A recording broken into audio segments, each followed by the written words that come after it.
What's going on, guys? It is Bernardo from the BTNHD, and hopefully everyone's doing well, being safe, and just learning.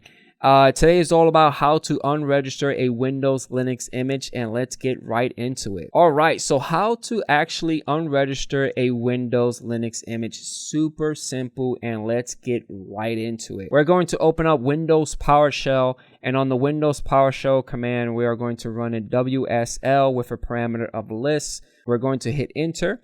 And it's going to give you a list of all your subsystem images. On this example, I only have 3 of them, right? So I actually want to unregister one of them. So the command that we need to run is the following: WSL with a parameter of unregister and the name of your subsystem Linux.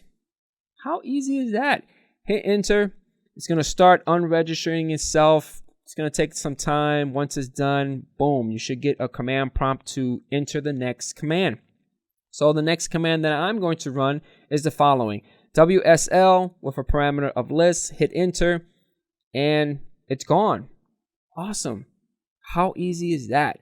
Hopefully you guys enjoyed this video. Make sure to hit that thumbs up. Also, do not forget about punch, elbow, and smashing that subscribe button to get the latest and greatest from this guy, and I catch you guys on the next one. Peace out.